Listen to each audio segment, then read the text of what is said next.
Center for Autism, and it's going to house, like I said, the Grant to Gift Autism Foundation and the Achievement Vocational and Life Skills Academy. For adults, as they're transitioning through the TeenWorks program, we're having a program that is specifically for working aged adults that, like I said, teaches them from filling out an application to job searching to job sampling with a job coach to go out into the workplace.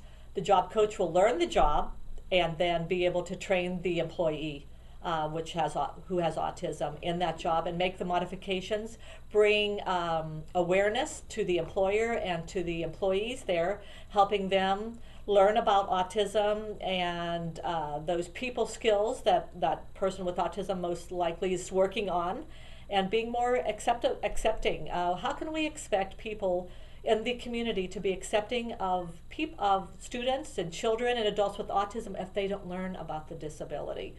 So that is really the disorder.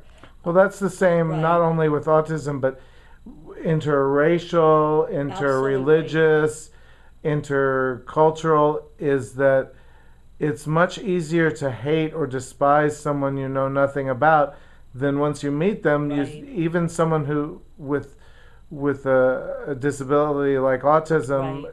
they're just a guy, and once you get to know him a little bit, Give them a chance. And you know what? And if they do come across sounding rude, and I'm just going to use that for instance, instead know that they were trying to tell you something, or that's how they were feeling, but they show weren't. them the right way to do it. Give, like I said, that's how they learn, and give them that second chance. I'm really hoping that really just bringing awareness to the community through what we're doing through the support group, the school, and the Vocational Life Skills Academy is really going to make is really saying give them a second chance, give them a first chance, give them a second chance, get to know who they are as a person. They have a lot of great qualities. If one of our viewers wanted to help you, Right. okay, maybe they might want to help your school, or they might want to help the support group, Right. or this academy, the vocational academy. Right. What should they do? What do you need from them right now? What do we need from them? Of course, financial support. Big. The programs, especially the pilot programs, are going to be free to the community, and then after that, we're probably So if somebody needed somebody to cut their yard, you'd like them to call you and say, I'll teach one of your kids how to cut yards if they come and cut my yard for me.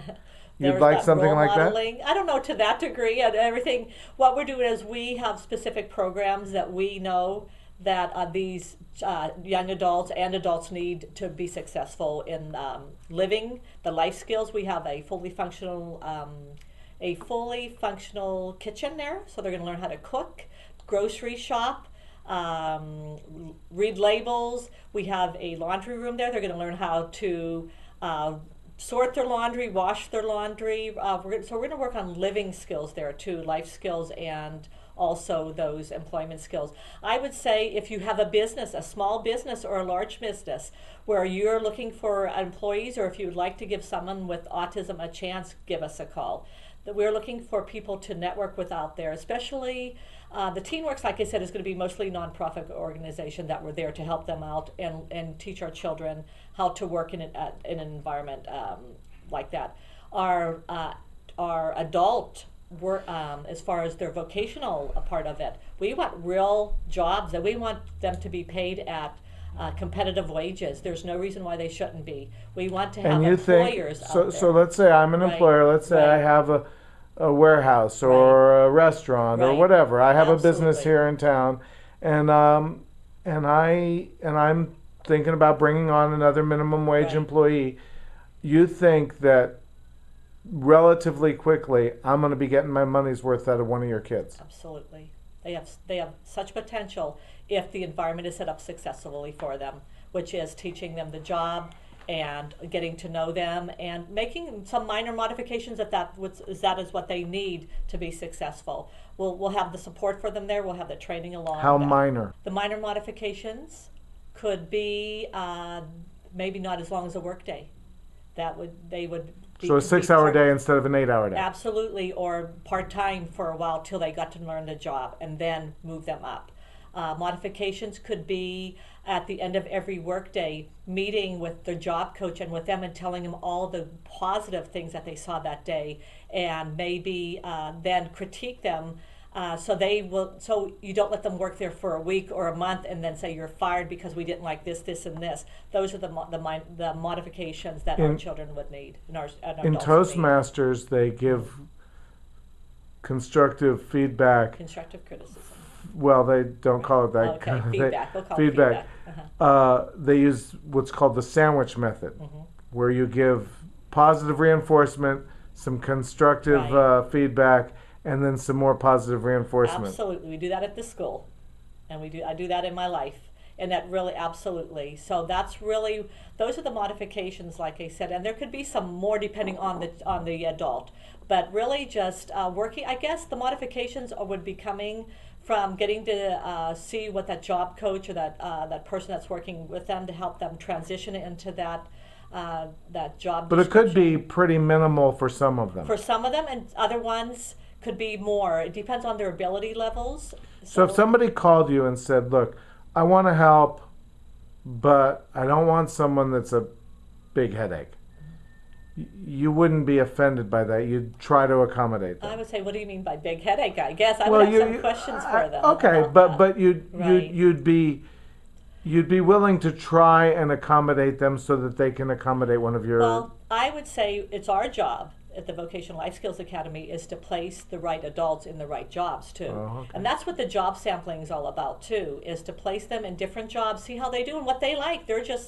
They're human beings. They happen to have a disorder. But they have preferences. And they have preferences like everybody else. proclivities. Like my son, I mean, for instance, he might like working in a library, but not like working in a store. I mean, they all have totally different preferences. I would like to work in a library. I Yeah. love books. Because he likes books. And like I said, so they absolutely, so not every job's going to fit every student that goes through our academy either. So it's proper job placement also is huge. Have you been of service to the community in any way other than these projects we've discussed so far? Yes, I have actually. Describe that, please. Gosh, from the time I was little, What was the first service project you ever worked on? collected money for UNICEF. Would go door to door. I They brought it remember. to our school. I was in elementary school, and I brought the box home, and I told my mom I want to do this. This will help kids, and that's one of the things I did for a couple years actually, and I just loved doing it, and I realized that, and I think it was really good that it made me feel good doing something for somebody else, right. So then one of the other things I did was. Before I was married, She just wanted to see what okay. we're doing. Oh, okay. Before I was married, actually before I met my husband, I decided I wanted to be in the Big Brothers Big Sisters program. So I was a big sister for two different 5-year-old girls. Once the parents got married, then they had to go out, leave the program. So the two, I think they were 4 or 5-year-old girls. The first one, parents got married. So I think I was her big sister for about 8 months. And then the second little girl, which I will remember forever, she was actually the flower girl in my wedding. And I was her big sister for a couple years before I got married, and then I ended up moving to California for a little bit. So, but we kept in touch after that for a while, and just have very special memories of that. All right.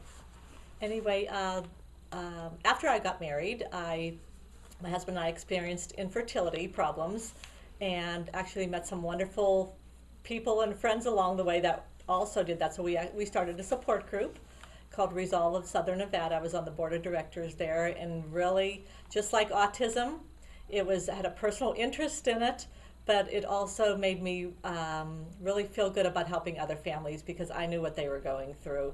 And like I said, that's what happened with the infertility group too. And that's why I run the support group and have the school and doing the Vocational Life Skills Academy. It just really, I know what families are experiencing and in those areas, and how helpless they feel, and how hopeless they feel for their children's futures. And that's really why You want to give them some hope? absolutely, I want hope.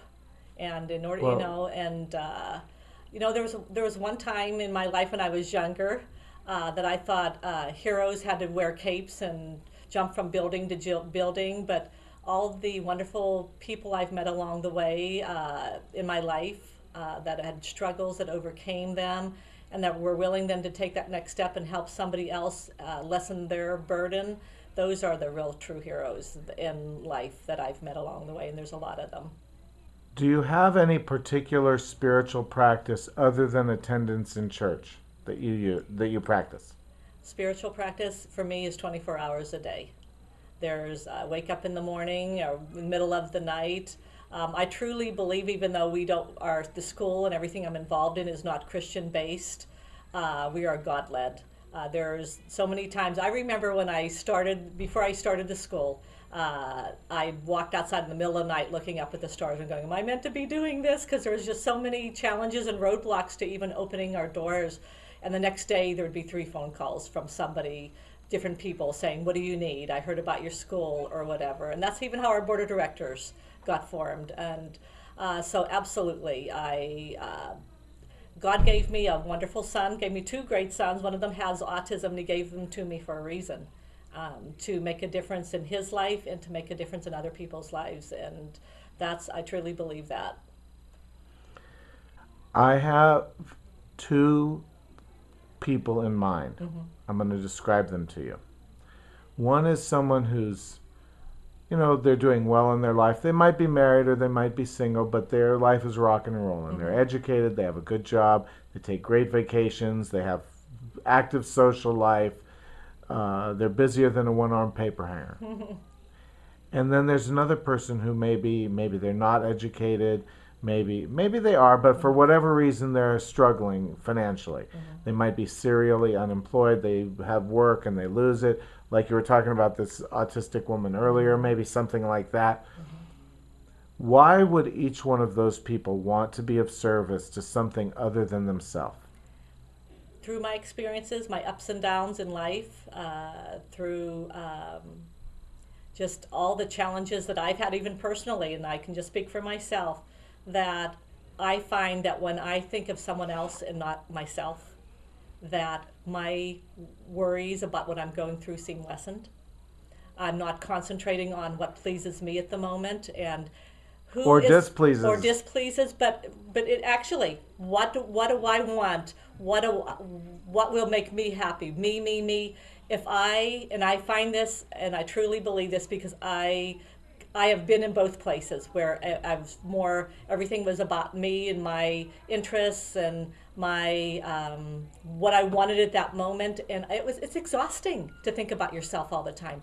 It's not exhausting when you think about someone else. You find so much more of yourself, and you see so much more of what you're able to do, and so much more pleasure in when you give to someone else. And I guess you have to experience it to really feel that euphoria that you have inside. So let's take those 2 examples. Right. And what would be a good beginner's service project that they could implement? Something easy, non-threatening, low number of hours of involvement Right. that they could start with. I would say something that, of course, that's already out there, that somebody's already doing, that you could be a part of. Feeding the poor. There's so many people, especially unemployed right now, that when you go to food banks, it's people sometimes dressed up in suits that had a job 2 weeks ago that no longer have a job, that brings their family with them because they can't afford to buy groceries to feed their family. So I would say feeding the poor there are food banks everywhere, and that would be if you really want to make a difference in a lot of people's lives, that is definitely one area I would say, to be a part of. Great, thank you. The rest of my questions are kind of out of the box. Okay. Most of what I've been asking you so far is kind of what you'd expect. Right. I'm going to try and surprise you now. Okay. If you knew that you could not fail, if I were able to issue you an iron